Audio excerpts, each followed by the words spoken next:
Today we're going to start with a couple of fantastic musicians, the Flemish Bagpipes. They're going to be playing for us. First time they've been at Piping Live, two brothers, and they gave me a card before they came on stage for two reasons. First of all, to tell me that we've spelt their name incorrectly in the programme, for which we apologise, and secondly, just to let me see this little phrase that Stefan has written, and it says, "It's wonderful how happy you can make people and how you can create some very special atmospheres just by playing or singing."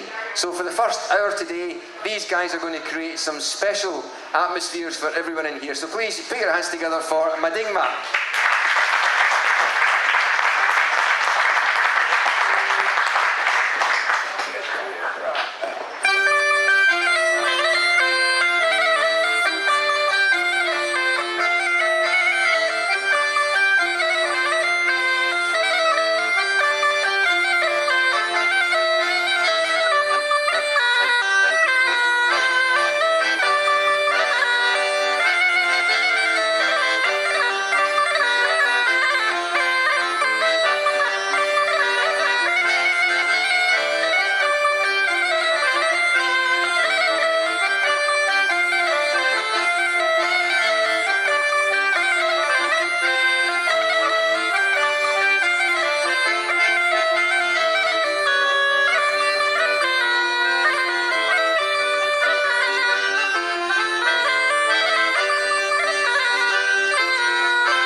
Thank you. So everything has been said already by this wonderful man who introduced us. Our English is not very well, and after the drive with the driver from Edinburgh to Glasgow, we realized that our English has nothing to do with Glasgow English. By the end, we understood the driver, more or less, I think. So Flanders, we have a nice bagpipe tradition there. You might have heard about Peter Bruegel. Voilà, 16th century was the period for the bagpipe. We have some more things. I used to be a teacher. Anyway. Now we will play a tune. The first one was just the first tune. We always start with the first tune. It's kind of ritual. It comes from France, I think. Maybe we made our own tune of it, but anyway, it's a nice tune to start with. The second one is traditional as can be, from Flanders. That's why it has a French title, Le Marchand de Smyrne. It's about a guy who sold tapestry from Turkey. Flanders used to be very important for merchant trading things. It still is actually. So we have a lot of influences. But this tune is called Marchand de Smyrne.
also. That's nice because we were playing in Estonia last month, 2 weeks ago, and there in Estonia, lays is pits. And then he said something about a pit stop. My brother is really funny sometimes. Anyway, lays. Very hard job. It's disappearing, or the Chinese have invented a machine to do it now. But at the time, it was mostly women who were doing this, and they only had 1 day off in the whole year. And that day was Saint Anna. Saint Anna, that was the day they had not to work. 1 day a year. So they were very sad when Saint Anna was over, because they had to wait another year before they could have a party. Imagine. And voilà. I will sing a song. I'm not used to sing a song in front of a microphone, but I thought in Glasgow. It's telling the story about lace people. And we will add another tune. There are a lot of tunes about this Saint Anna, instrumental then. So it won't take long, it's only 2 parts, the singing part, so don't run away. It's over before you realize. Water. They told me you have to drink water to sing. That's why I never sing. I prefer beer.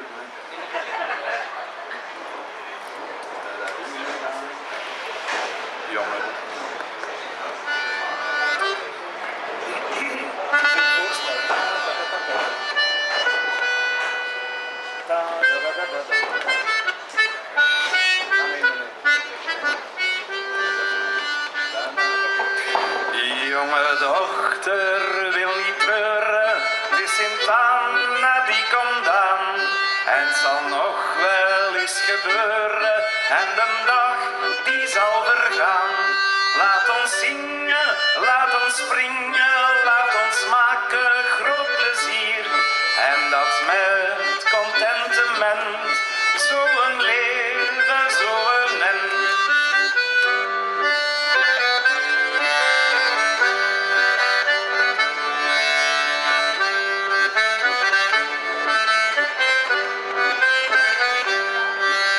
Sint Anna, die gaat deuren, zij gaat naar een ander land.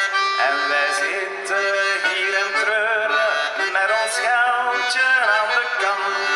Gaan we linten in de kamer, met ons kussen op ons knie. Is dat niet een groot verdriet?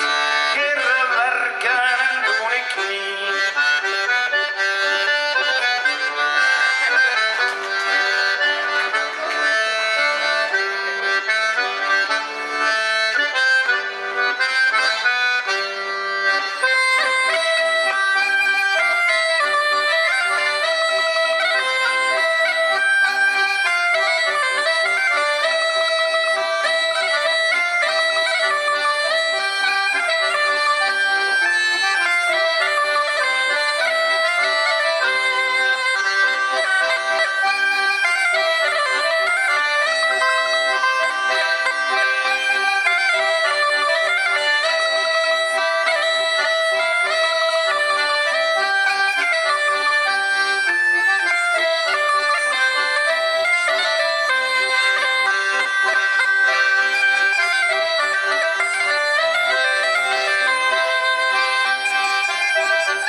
musicians, and we will play Valse de Noël, which means Christmas waltz. It's from the French guy Bruno Letron.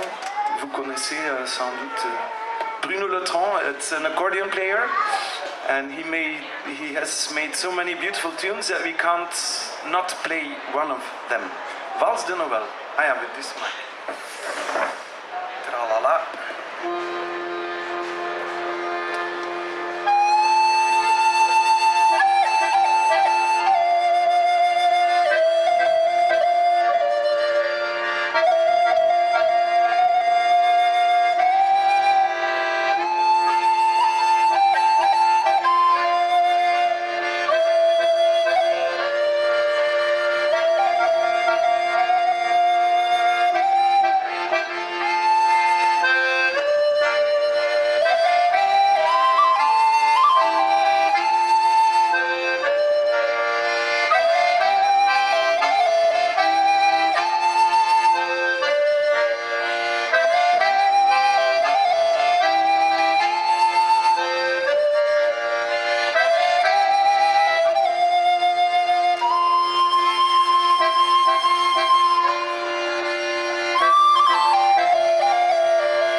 Not our parents. That's mostly like that you skip one generation, and in our case it was exactly like that. And we brought a picture of our grandfather.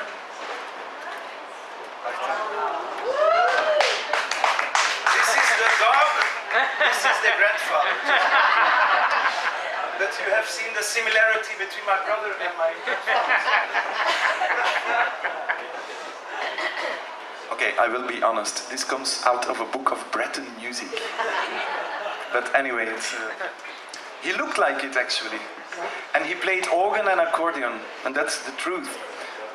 Will I tell the other story? Because it's so beautiful. It has nothing to do with the show, but it's actually a family story I want to share with you. It's not funny, it's sad. Second World War. I have to start before.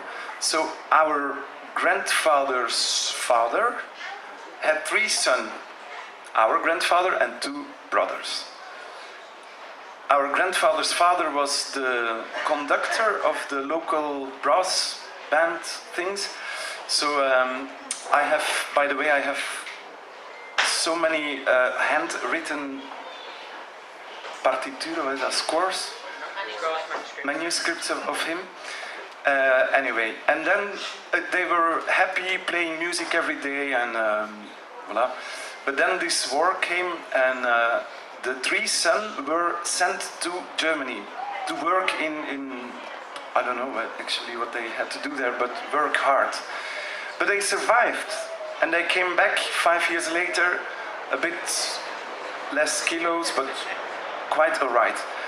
There was the big party because of the end of the war, so party means music. So the band goes out with the father and his 3 sons in the front row, and then there comes a jeep with drunk British soldiers, and they drive into the brass band, and one of the 3 sons got his saxophone stuck in his throat and died at the spot. Luckily it was not our grandfather, because if not, we were not here. But this is a sad story, but true and beautiful. Yeah? So people should better play music than make war or something.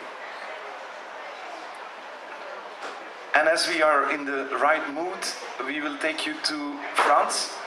Again, you know, Flanders is in the middle of France and Germany, Holland, Luxembourg, that's where we are.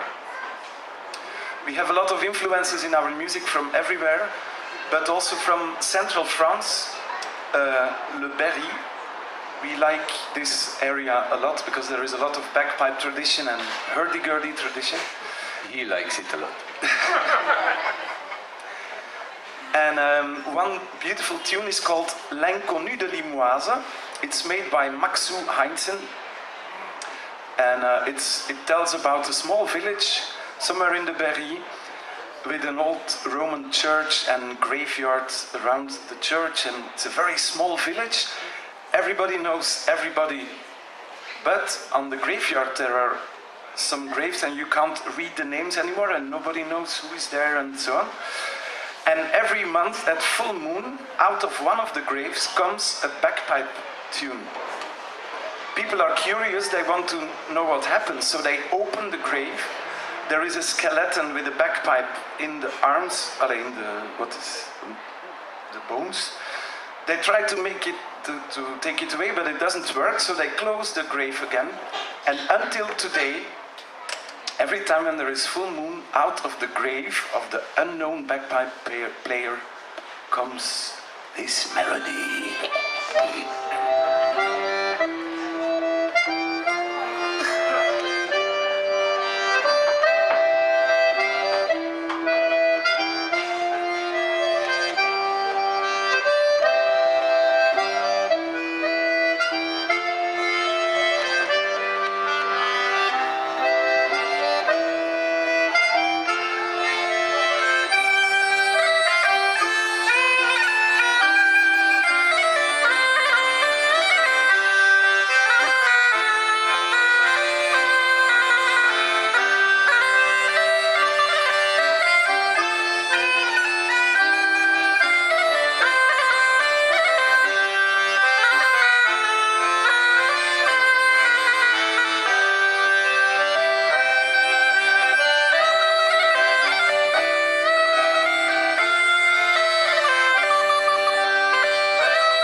Alleman.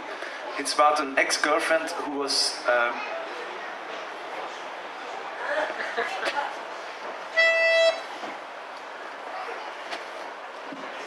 But she was very nice also. she's still alive.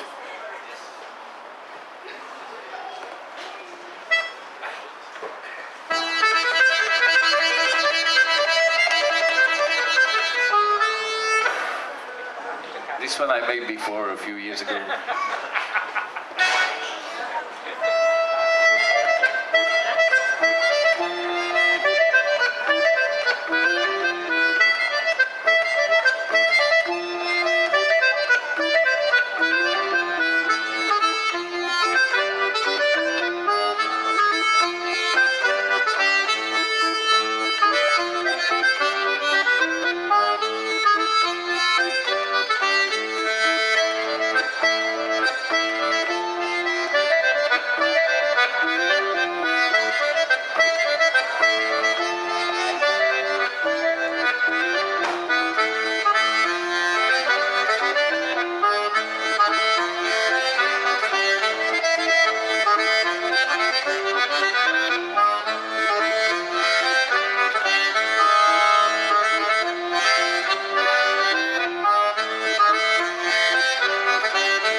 It's one of our favorite areas because of the nice food and the nice people, and you should go there if you haven't done it yet.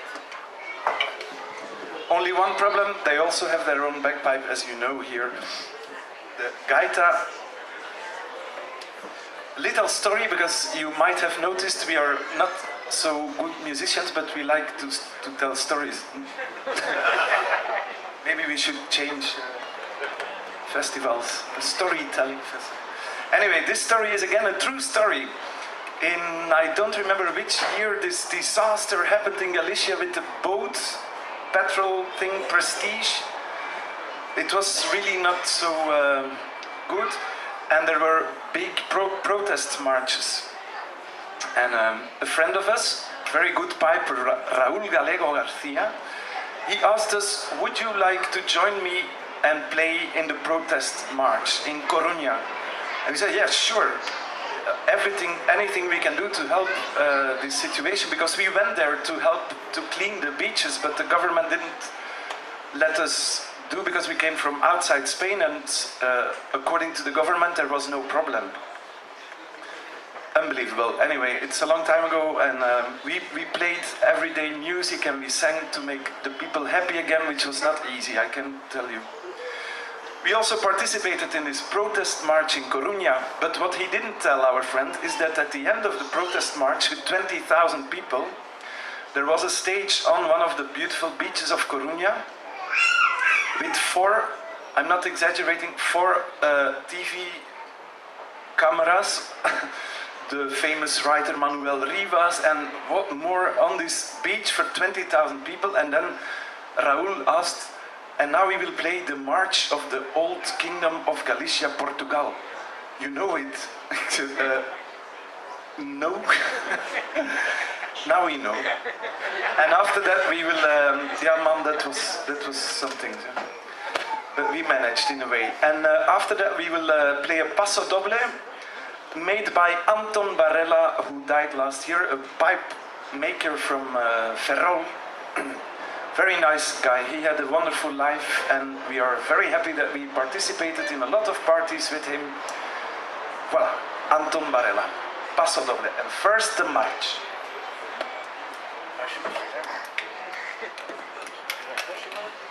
For a march you have to stand up.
finish off, as for the ones who were here at the beginning, you know already that we always start with the same melody. It's a ritual, and we always stop with the same melody. It's also a ritual. And it's again from Bruno Letron, and it's called Valermei. And now, please don't film, because you will see me almost explode. You can do it, but don't put it on Facebook. It never worked yet. Some moments shouldn't be shared on Facebook.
sound engineer, drivers, restaurant, bar. If you want to see more, tomorrow we will play here at 1 o'clock. We will try to play a slightly different set, but we will be the same, so sorry for that. And